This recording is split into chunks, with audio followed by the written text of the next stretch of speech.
G'day guys, how are we? Welcome to, well, a special edition. It's not really talking boxing, it's not really the deep dive show. This is the review. Everyone's got an opinion of last night's show. Well, we thought we would give our opinion tonight. I'm still waiting for my co-host, by the way, Grant Tassie Brown. If you are watching Tassie, we are live. So if you're near your computer, please jump on. But I'm here anyway. Regardless, we're going to go through the card from last night. I know we're a little bit later than what we normally come on, but as Tassie had to work till sort of around about 8 o'clock, so it should be on pretty soon. So we thought we'd just do our review. We wanted to do it live because we want your feedback as well. A little bit like the other shows that we do, especially Talking Boxing. Give us your opinion.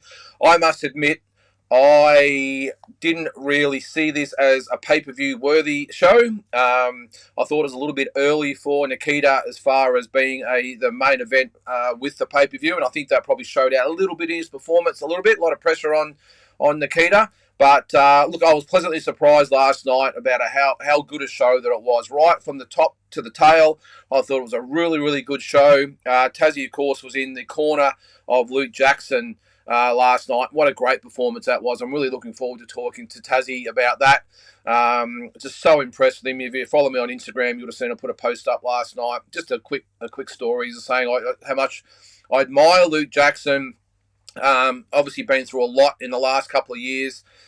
He's very open about it, very open with the way it affected him. And I thought last night he really put a few of those demons to bed. So really happy for him. And, of course, all the undercard fights, the Mazuria Hussein fight, the heavyweights as well. I'm not even going to try and pronounce the guys.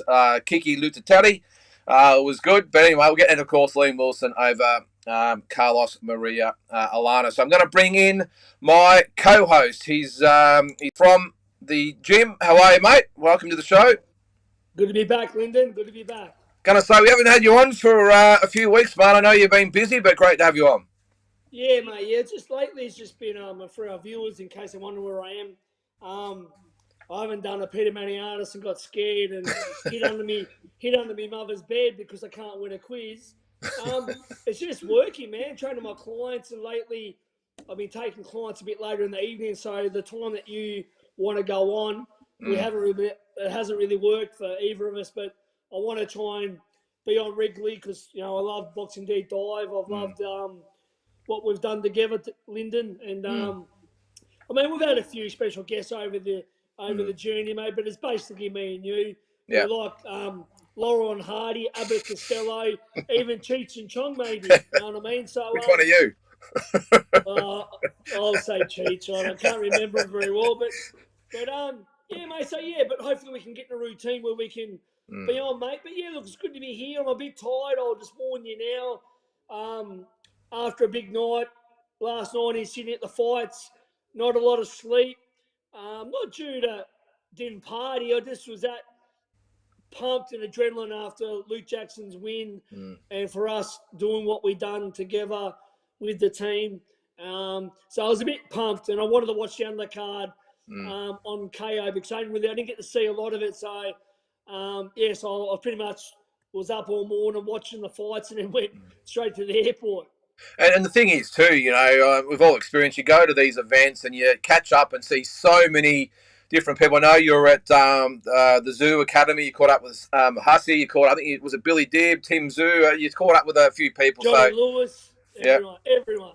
Yeah, so it is a big weekend, which is probably sometimes why it's better to do it on a weekend rather than midweek. But I know where you're coming from. But mate, I was just talking about Luke Jackson. We'll get into the fight.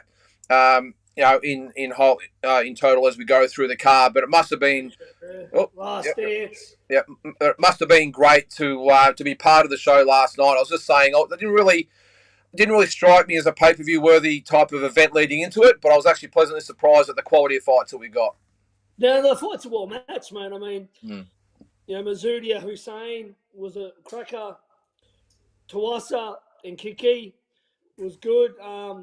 Nikita Tszyu fight, probably proved, better for the fans. Thank you very much, James. Probably proved better for the fans than what they expected because Brubaker is one tough guy, but we'll get into that. So, mate, it was a good card. I mean, Liam so I didn't get to see a lot of his fight, but I mean, the fights that I seen were quite good, and yeah, mate. Look, a personal note. As I said, I've been with Luke since 2008 in the amateurs when I trained him for the 2012 Olympics. Then we turned pro.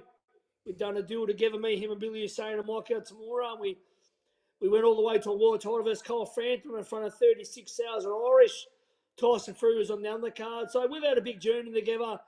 Obviously, I stayed on with him through his later fights, and I worked hard to get this rematch over the line because I tried for 2 years to get Tyson Lantry back because Luke knew that, and I knew that it was just not himself that night, and there was no excuse. But when you know that what you can do and how bad he felt, so it took a couple of years, and we finally got it on a No Limit show on TV. And I don't think a better way you can go out than the way he boxed was just he stuck to the game plan. Me and Angelo Hyder put out. A big shout out to Angelo Hyder.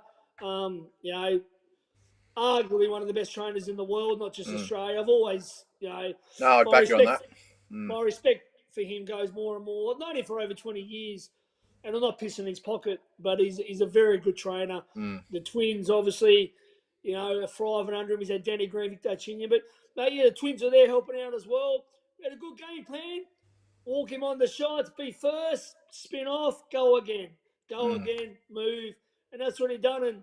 And Luke turned up last night. He really turned up, and it was a master class. And I kept yelling it out. I don't just do it to try and sway the judges, but master class, clinical boxing. Yeah, well, we'll go into more depth with that as we get to it. We'll go to the undercard. I know you probably didn't see a lot of the undercard, but I think you just said you watched a few today. So I must admit, I didn't see the first two fights. I was late getting to the telecast. It was Amber Amelia with a 4-round decision over Irini Ramirez, and Ralph Etienne with the stoppage of Amazi Enyi. So we'll just maybe forego those fights. Let's get into the main telecast though, and it started obviously. I was surprised they started with this fight. It was a 10-round fight. Cohen Mazuria and Benjamin Hussein, and I tell you what, they talked it up beforehand, but what a fight! They wasn't meant to, mate. I got a phone call late afternoon saying they're swapping Luke Jackson's fight and we're going after them. So that was I got a phone call about 3:30. That was a last-minute decision. I don't know why. It didn't matter to us, but they moved the fights. We were meant to be the first on main event pay-per-view. That's what I thought too. Yeah. Oh, yeah, they gave it their all, mate. Look, I watched a few rounds early in the morning on the thing. I haven't fully seen it yet. I can't score or say anything, but from what I hear, Hussein was a good fight. Yeah, well, but I heard he deserved it. Yeah, 2 and 95. I must admit, and I'm going to be in the minority here. I actually thought a draw would have been the best. I'm certainly not disputing Hussein, but I thought, because I know, and I'm sure the chat will let me know their opinions, but I thought that Cohen Mazuria, Benjamin Hussein come out really hard and fast in the first round, but I thought Cohen Mazuria boxed really, really well, picked his shots well, didn't throw anywhere near the amount of punches that Hussein threw, but I thought he picked him really well. I actually gave him the first round. I thought Hussein probably won the next 4, so after 5 it was 4-1 for Hussein. I thought Mazuria won round 6, 7, and 8 and 9, I thought, and then Hussein come back and won the 10th. So I sort of had a draw. I'm not going to argue with it because it was obviously pretty close and around here and around there, but I thought it looked to the naked eye that Hussein was just, crowding him and, really roughing up inside. I think if you watch the fight closely, you can see Mazuria picked his shots really well, sneaky little uppercuts inside. I thought he fought really well. I'm not disputing the actual result, but I thought those saying that Hussein won by a shutout, I thought was, it was not the way I saw it anyway. So that's just my 2 cents. Yeah. So as I said, so the official score 95, 95, 96, 94 times 2. I did see Cohen Mazuria on his social media today, and it just goes like he was obviously pretty upset, and it's always the common thing that comes out of a fighter's mouth. These guys dedicate themselves so much to the sport, sacrifice so much, and all he was worried about was letting people down. That's a strange mindset that boxers have, isn't it? Yeah, we do though. That's the thing. Like, one thing about rule fighters, we're not worried about being hurt. We don't care if our face gets cut in half. We don't care. But g'day, mate. But we do worry about letting our supporters, our family and friends down, and that's just a cliche of a true fighter. I mean, you feel a bit, your pride's a bit hurt, and you feel like you have let people down. But I mean, we don't fear any pain or damage. It's just that you fear of losing. Obviously, sucks, and you don't want to be on that side of the decision. Yeah, well, mate, Cohen, if you're watching, you let nobody down. It was a brilliant fight. You gave your all, and look, and props He's to a good guy. Cohen's yeah, a good guy. He's a yeah, good and dude. props to Benjamin Hussein as well.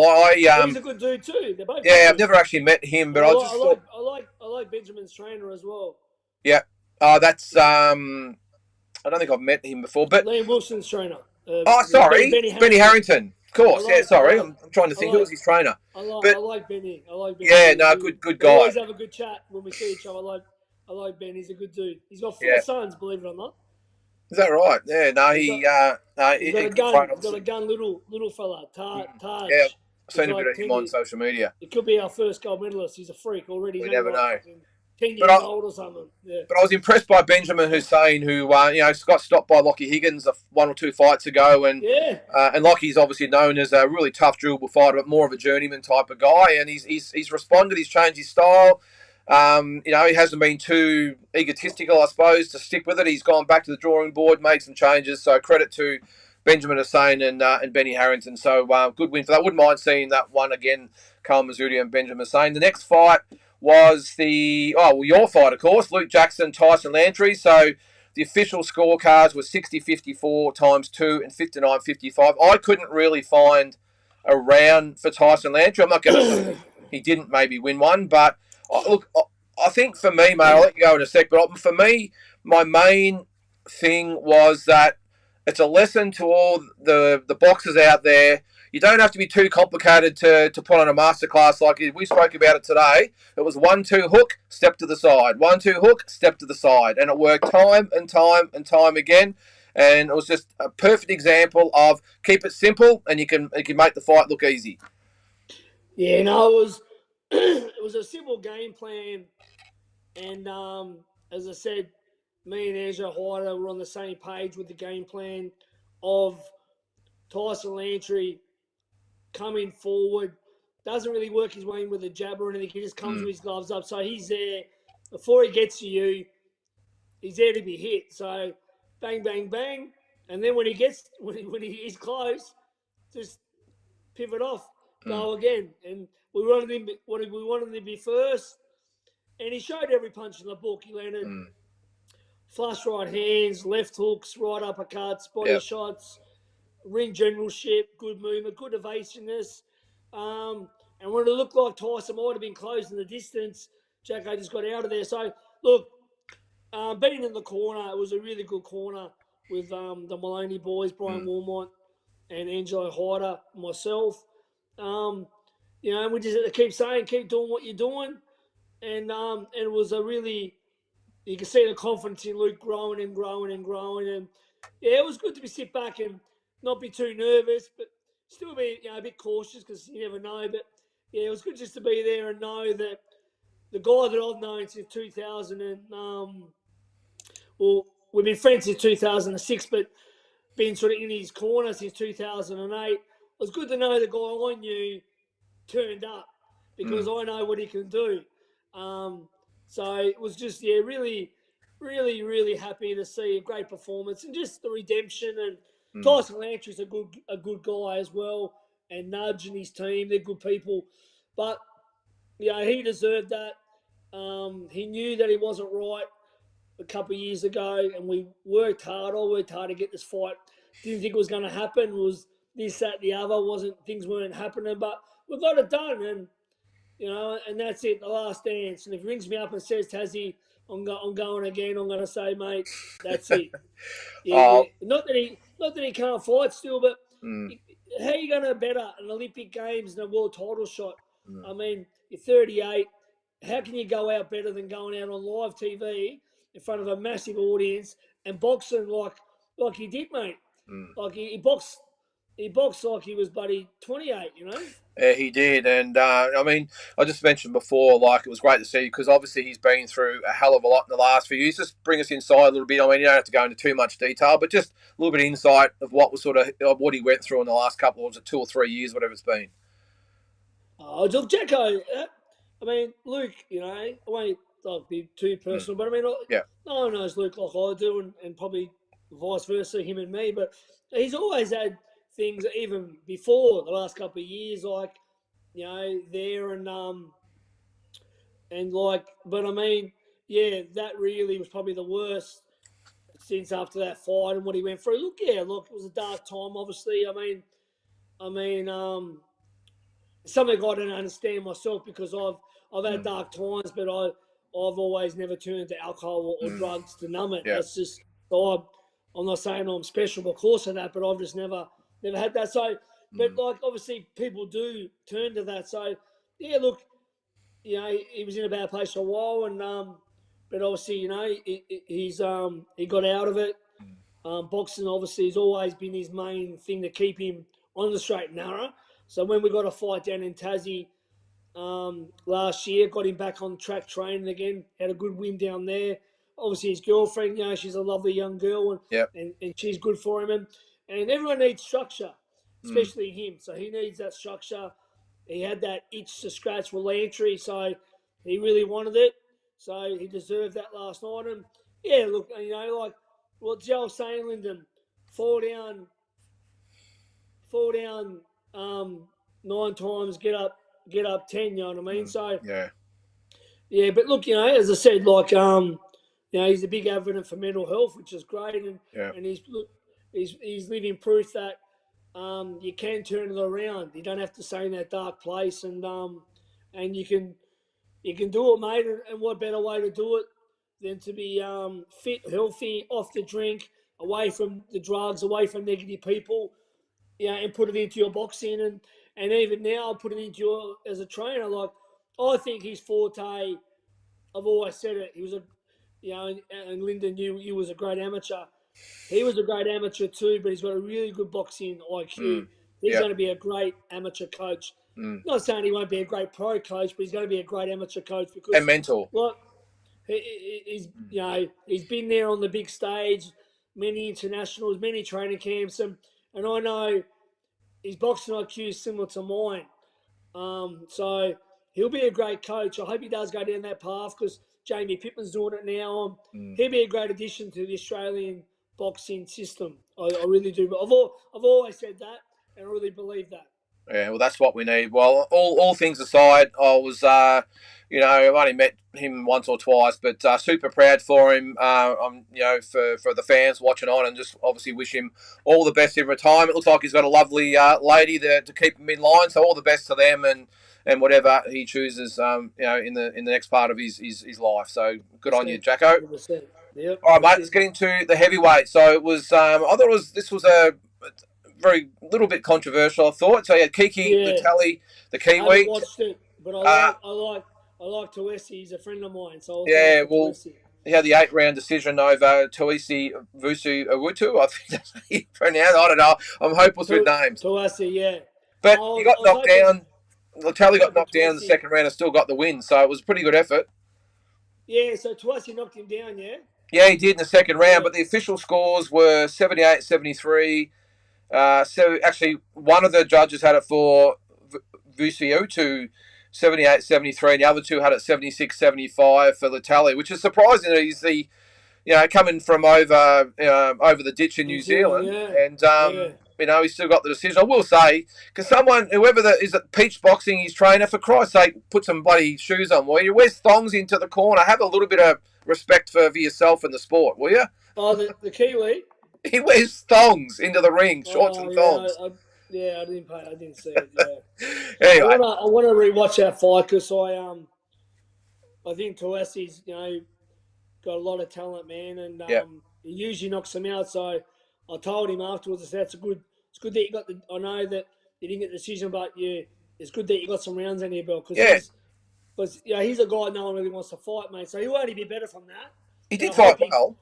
I hope he backs up quickly. Yeah. No, he's a good dude, man. He's a really. I think really for what I saw, there's a couple of things you had. Is it Tawisi? How do I say it? I don't want to insult him. Tawasi. He started cautiously because he's obviously, like you said, he's come out there and knocked a lot of guys out. I think it was an 8-rounder. I think he knew that Latelli wasn't going to get out of there early, so I think he started a little bit conservatively. He did knock him down, I think, in the second round or whatever it was, but then Latelli just started to obviously get a bit of momentum, started to get into the fight, and I just think Tawisi just, I think he just started a bit tentatively, gave away a couple of rounds apart from the knockdown round, and just probably fought a bit conservatively with the 8-rounder. I think now he's got that under his belt. I think he'll come back, and he's only a novice really in boxing, so I'm sure he'll come back bigger and better. But good on Latelli because I didn't think he would win, and good job even with his trainer wearing the thongs. Good effort by all. Yeah. All right, let's get into the co-main event. Liam Wilson, Carlos Alana. So I'm assuming you didn't see a lot of this one either, or No. Well, let's just say it wasn't the most. I took a seat to get ready for the main event because Tszyu always contacts me from Russia and gives me the job. My friend, can you please film the fight because he doesn't get it. Like I've done it for most of Tim's fights, and now I'm not doing it for Nikita. But I won't say no to Costa. No. So I took a seat near Tim and Nikita's mum and sister. I did see the knockdown. I think Liam knocked him down late. He did, body shot. Yeah. And that was the only thing I seen. And then yeah, it was. Look, well, I'll sort of give my view of it. I thought that it wasn't the most entertaining fight, let's be honest, but it was a shutout. It was 100-89 times 2, so 10 rounds to 0 plus the knockdown, and 98-91. So what's that? 8 rounds to 2, then plus the knockdown as well. So look, I thought Liam probably one of those fights where it was really hard. It reminded me a lot of. Say Michael Zarafa versus that Danilo Creati. Where look, and I actually thought Alanis, he actually showed a bit. I think he actually was a very, very good fighter. The problem was didn't engage at all, didn't really put any pressure on Liam, and he pretty much was on the outer, and Liam had a little bit of trouble cutting him off, and I just think it was one of those fights where Liam just get the W and move on. That's probably, he wanted that fight after Navarrete, and look, I think it was a good performance from Liam. It wasn't his best performance because the other guy didn't allow him to, but I think he could have fought another 10 rounds after. It wasn't the most energy sapping contest, but I think for this one, I'm sure Benny Harrington and Liam will be saying, hey, we got the win. Good credible opponent. He was undefeated, and I thought it was a workmanlike performance. Got the win, and now let's move on. Yeah, sometimes that's what you do. Like, you just get the win and move on. You know what I mean? Yeah. And that's the thing, mate. So. Yeah, and look, the other thing too. Look, Alanis, as I said, was very, very skillful. He was awkward. I know he said his hand was hurt afterwards. But come on, mate, you lost every round, so let's not get too excited. But I just thought Liam. I know he wants that rematch with Navarrete, but I think he's going to have to maybe put in another couple of good performances to get that rematch. But look, end of the day, as I said. It was a shutout decision, 10 rounds, 10 rounds to 0, 8 rounds to 2 on the other card. Won the WBO International Super Featherweight title. So, hey, he's got a belt, move on, and hopefully later in the year, who knows, he might get another shot at Navarrete or another half-decent opponent. What was it, WBA or WBO? That was WBO. So it looks like they're going down the WBO route again. I'm not sure. They'll probably get him ranked in the top 15 again, so anything can happen. I'm not sure whether Navarrete will look back and want to give him a rematch. I think he's probably more looking ahead, and I think he would look at Liam more as a bit of a speed bump rather than someone he has to go. He's looking at paydays, mate. Maybe even going to lightweight fighting Shakur. Like he's not. Yeah. He's not going to go backwards, mate. Nah, at his age, his experience, so he's looking at Stevenson. No, it's no disrespect. Not at all. I just don't think that. I think he only wants big fights and bigger fights and money fights, which, so. Yeah, well, he's not in the prime of his career anymore. He's on the back end, 3-time world champion. That fight was a fill-in fight anyway. It was, yeah. So, like an almost, big upset too. But, so, like it. I would think that Navarrete's camp will look at it and go, okay, we got out of jail a little bit on that one. So put it beside it and just move on. Yeah, he's not someone you probably want to risk No. going against because Liam's got that power. So, look, as I said, Liam Wilson will no doubt be ranked in the top 15 now. Who knows what can happen? Great guy. We've got a comment there. Yeah, great guy. Put in a really good performance. I'm sure he'll go on to bigger and better things. Yeah, so, what's that, Andy? Nice dude. Yeah, it would be good, mate, for a rematch, but I'm just not sure whether it's going to happen, to be honest, Andy. We'll see. All right, on to the main event. And Nikita Tszyu, 6-0, went up against Jack Brubaker. This is what we're here for, of course, 17-4-2. Mate, we'll get into the specifics in a minute, but I'll just jump to the third round when Nikita Tszyu was shaken. What was the feel at ringside? Yeah, I had to console his mother because even back when Kos used to fight, Natasha is a lovely woman. She does get very concerned, but yeah, look, he started off strong, Nikita, and I mean, Brubaker is just so tough. Like, I mean, Tim couldn't drop him either. I mean, he's tougher than I even thought he was. But I mean, yeah, look, Nikita was landing good shots, but then he got caught with the right hand a few times, and obviously, was round 3 where the head clash was, Lynden? I think it was round 3, and that's the thing. It was obviously caused by the headbutt first. Look, it was a bad head clash. It wasn't a knockdown, and which that was the one that dazed him. And then the big right hand landed after that, but it was a headbutt. Yeah. Nikita still hasn't been knocked down in his career because it wasn't a knockdown. He got headbutt, but it did. Things happened and it did rattle him, but he come back. He showed how tough he is. He went through some adversity last night, and he came back and done the job and got Jack out of there. I mean, Jack is like he's. People thought he might have been not as good as what he was, but he's that tough. Too tough for his own good, really. But the corner had to stop it, similar to what Tim done to him. So, and I'm sure Nikita will go back with his great team. We're back. I'm not sure how many of you people are still out there, but my power just went out. I'm back.